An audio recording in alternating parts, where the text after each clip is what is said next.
Bro, Game Freak, Nintendo, whoever's working on this game, you are not cooking. Bro, y'all want to know how to cook? Bro, let me really show y'all how to cook, bro. Here are 3 things that Legends ZA needs that will actually make it a good game. First of all, we saw that second trailer. That John was not lit. Bro, how do you make a first trailer with no gameplay that somehow looks more enticing than the actual gameplay?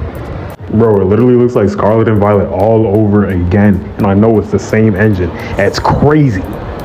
Wait, I'm waiting for the Switch 2 to come out. Wait for the Switch 2, just wait. Let's see how it looks on the Switch 2. You have issues. You have issues. You're telling us to wait for a system that's rumored to have power similar to an Xbox One, and you think that's gonna save this game? You think that's gonna save Mr. Dreamcast Grass over here? Right. You know what they need to do? For the game's aesthetic, why not have it as you had it in the first trailer when it was all Tron Legacy futuristic like? You can do this. You can do this for a Legends game. You can either do Legends, have it be a legend, or have it in the future, but based around ancient Kalos lore. Or else, why have Legends in the name if you're not going to have anything relating to the past or anything relating to the future, but tied to the past? Like Nintendo, Game Freak, whoever's working on this, we know you cannot make the city look flashy. So why not just do what you did in the trailer to hide that? Like, bro, we know you cannot make it look flashy. It looks like Scarlet and Violet, my guy. It looks like Scarlet and Violet. That's exactly why you guys are only solely putting it in Lumio City. So now why not just give the vibe of Tron Legacy like you had in the first trailer and have that for the entire city? Be lazy with it. It gives for a better vibe if you're going to do the night and day in the city. That's the only aesthetic we have. So just put it as a Tron Legacy type city. Do you not know how cool battles would look like that in the background where everything looks all super futuristic? Even if the game wasn't going to be based off of futuristic things or taking place far into the future, why not just keep it like that to keep people distracted from the fact that it's only going to be in the city and the city's probably going to be bland? That's y'all best bet for the aesthetic wise. That would have been perfect. The dodging thing is already pretty cool, but like, keep people distracted, bro. If you're not gonna make a good city, then keep it how you had it in the first trailer with all the futuristic looking Tron stuff. That would actually be cool. My second point, bro, how are you having a Legends game based on Kalos with no AZ war? Bro, that's literally 3,000 years ago. A great Pokemon war happened. Like, bro, that's literally right in front of you. That's gold right in front of you. And y'all picked the pennies on the floor. Y'all said, nope, we're not gonna have it in the past. But you could do the future and the past. Hear me out. Let me cook. Have this futuristic city, like I said before, but have a mechanic where you do like a little event, a little Easter egg, where you challenge this Pokemon war, but with your Pokemon.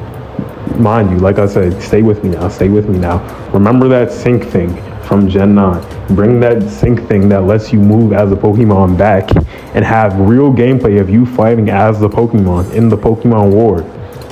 That would be fire. 3,000 years ago, that Pokemon War, have your team, if not even the Pokemon in the Pokemon War, have a little Easter egg or like a time machine where you can bring your Pokemon to that Pokemon War to test it out. To test out what would happen if your Pokemon were in that war. Whether you lose or win, let's have it say like whatever, if you win, oh, this is gonna ruin the space-time continuum, yap, and then bring it back. If you lose, say that the time machine has a fail-safe or whatever, that if you lose, it just brings you back to the current time, which is now the future. That would be fire. The actual gameplay of the Pokemon War 3,000 years ago. Either one, have it with a time machine where you actually get to fight as one of the Pokemon in the Pokemon War, or have your current team be able to be put into the Pokemon War to see if they can alter the reality of it. That would be fire. Like, come on now, bro. Super future to the super past. That's literally a banger. Anyways, Gameplay of Floette, Eternal Floette even. That would be so cool. Anyway, moving on. My third point. Bro, have these starters you have now. Totodile, Tepig, Chikorita, whatever. Have them have variations, the regional variants. Don't give them megas. Give the Kalos starters megas. Now, you might be saying, what's Kalos starters? The Kalos starters aren't going to be in the game.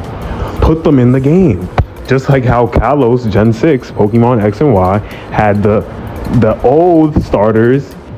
Charmander, Bulbasaur, Squirtle have the second set of starters you can choose from. Have that, but the Gen 6 starters have the second option, and they get megas because they're from the past. Same way the Kanto starters were from the past. And I know what you're thinking, but Ash Greninja already exists for Greninja.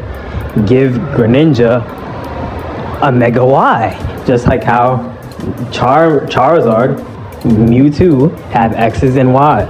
Ash Greninja can be considered the X as a retcon just for this game, and obviously it has that X on its back. Make that X. The Y for Mega Greninja Y is going to be that on his head, and the weapon he uses that looks like a Y. It's perfect. And even so, since this game is called ZA, give the starters that already have, give Charizard and Mewtwo a Z Mega Evolution because they already have an X and Y. Boom, simple, perfect.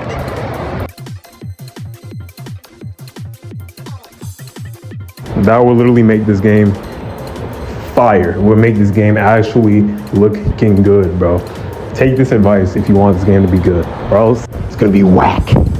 It's gonna be not it. Nah, I'm playing though, for real, but y'all stay in tune, be safe, have a good one, okay?